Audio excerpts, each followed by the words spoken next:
Olá pessoal, aqui é o Dr. Alexandre. Vamos conversar hoje um pouquinho sobre a anatomia geral do tórax.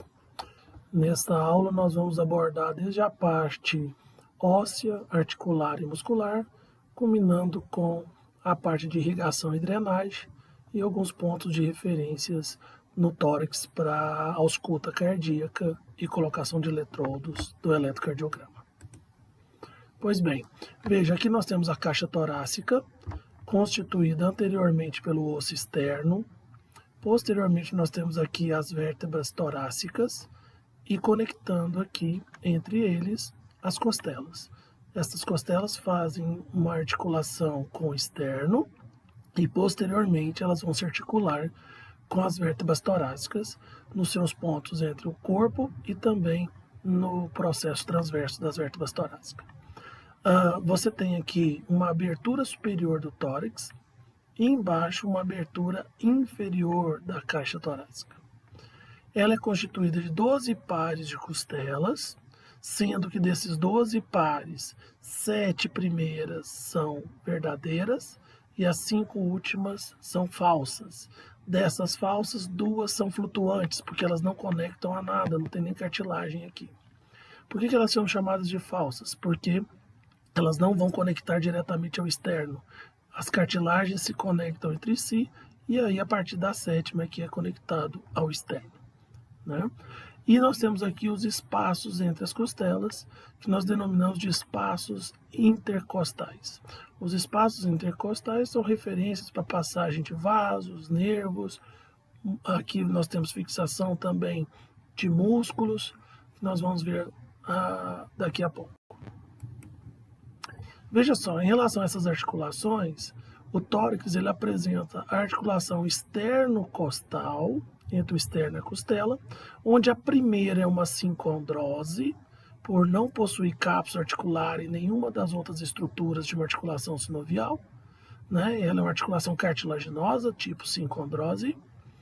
E da segunda até a 7ª, aí nós temos aqui a articulação externo-costal, como sendo uma articulação sinovial, porque ela possui cápsula articular, membrana sinovial, superfície articular e tudo mais que uma articulação sinovial tem, líquido sinovial, né?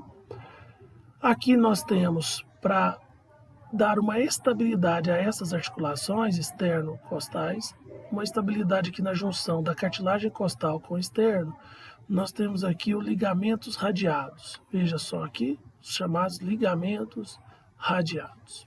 Eles vão estabilizar essas articulações. Outras articulações que nós temos aqui é entre o manúbrio do externo e o corpo do externo. A articulação manúbrio external. Nessa região, aqui forma-se um abaulamento.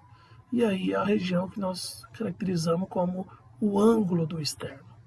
Então a região, o ângulo do externo, bem fácil de ser apalpado. E nós temos a articulação entre o processo tifoide e o externo, a chifo external, que está aqui. Também uma outra articulação, né? Então essas são as articulações na parte anterior do tórax. Posteriormente, nós vamos ter as costelas se articulando com as vértebras torácicas. Aqui nas vértebras torácicas, as costelas vão se conectar em 2 pontos. Nós temos a articulação costo-transversal ou costo-transversário, que é a articulação entre a costela e o processo transverso. E nós temos a articulação da cabeça da costela com a vértebra. Então, é a chamada articulação da cabeça da costela, entre a cabeça da costela e o corpo. Olha ela aqui, cabeça da costela e o corpo. Essa articulação é estabilizada pelos ligamentos radiados. Então, aqui você tem o ligamento radiado. Já a articulação costo-transversária, ela está aqui, sendo demonstrada, entre a costela e o processo transverso. E aí eu tenho o ligamento costo-transversário, aqui mostrado. Tá? Com relação aos músculos, a caixa torácica ela tem 3 camadas anteriores aqui. Camada mais externa, formada pelos músculos intercostais externos. A camada média, pelos músculos intercostais internos. Tá aqui. E eu tenho, ao rebater essas camadas, a externa e a média, eu tenho a camada íntima. Nessa camada íntima, eu tenho aqui os intercostais íntimos, tá? Intercostais íntimos. Além dos intercostais íntimos, eu vou ter aqui o músculo transverso do tórax, que é essa musculatura que ela vai estabilizar aqui também a articulação externo-costal. Essa musculatura ela é mais transversal, né? Ela também é chamada de externo-costal. Então, o músculo transverso do tórax, aqui, na camada íntima. Portanto, eu tenho essas 3 camadas de músculo. Um dado clínico importante é que entre a camada média e a camada íntima, ou seja, entre os intercostais internos e o intercostal íntimo, aqui surge ou passa uma tríade formada pelo nervo, artéria e veia intercostais. Então aqui você vê em amarelo o nervo intercostal, em vermelho a artéria intercostal e em azul a veia intercostal, responsável pela inervação, irrigação e drenagem do tórax. Com relação à irrigação, a irrigação do tórax ela se distribui pelas artérias intercostais. Veja nessa imagem que eu tenho as intercostais posteriores, que vão lá para a parte posterior, e eu tenho as intercostais anteriores, que vai aqui para a região anterior. Qual que é a diferença? As intercostais posteriores vão surgir diretamente da aorta. Veja aqui a artéria aorta, então elas surgem diretamente da aorta. Enquanto que as intercostais anteriores surgem dessas 2 artérias paralelas ao externo, aqui, ó, na parte interna, obviamente, que são as artérias torácicas internas. Tem uma de cada lado, também chamada de artéria mamária. A artéria torácica ela surge da subclávia, tá? De cada lado. Então você tem aqui as artérias torácicas internas que surgem da subclávia. E elas que vão dar origem às intercostais anteriores, responsáveis pela irrigação da região torácica. Do mesmo jeito que eu irrigo, eu preciso drenar, né? Então a drenagem, ou seja, a retirada daquele sangue venoso da região do tórax é feito pelo sistema também de artérias intercostais. Só que eu tenho aqui as intercostais anteriores drenando sangue para a torácica interna. Então, as veias intercostais anteriores drenam para a veia torácica interna. Enquanto que as intercostais posteriores drenam para a veia ázigo, do sistema ázigo, que nós já vamos demonstrar ele aqui. Além dessas veias, as intercostais externas, anteriores e posteriores, você tem aqui a intercostal, a artéria intercostal, veia intercostal superior. A veia intercostal superior, ela vai drenar os 3 primeiros espaços intercostais.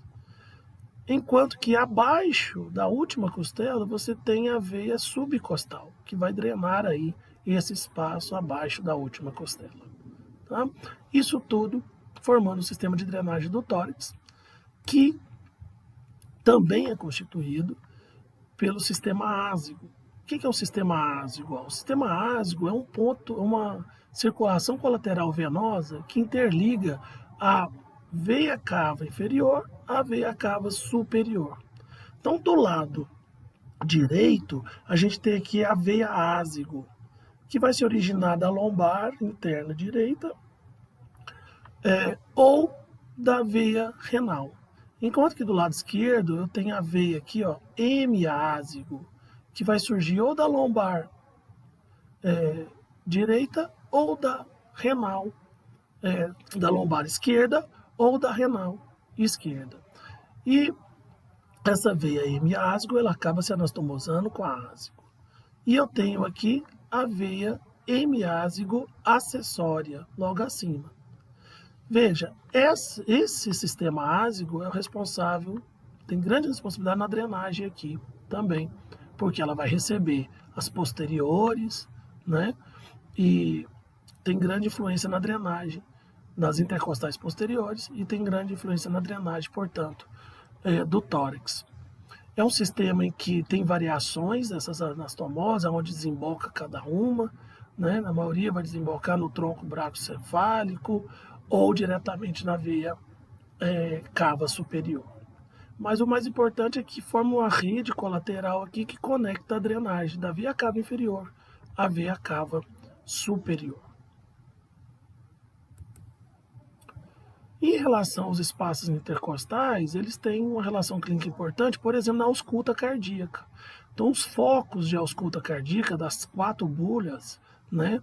Você tem aqui o foco aórtico no espaço intercostal, no segundo espaço intercostal, logo na lateral direita do externo.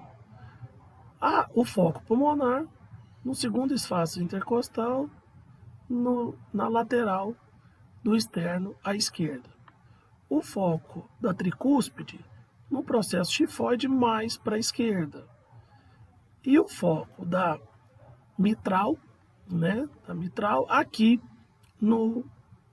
abaixo do quarto espaço intercostal, logo na parte superior do quinto espaço intercostal. Então esses são os focos de ausculta cardíaca, que na semiologia vocês irão ver na prática isso, como se faz a ausculta. Enquanto que eu tenho aqui também os espaços intercostais como referência para a colocação dos eletrodos no eletrocardiograma. Eu tenho aqui a colocação dos eletrodos no quarto espaço intercostal, o V1 e o V2, e depois no quinto espaço intercostal você tem os demais eletrodos aqui, sendo colocados, que também vocês verão na oportunidade como é feita essa colocação. Bom, é isso, espero que tenha gostado, até o nosso próximo vídeo.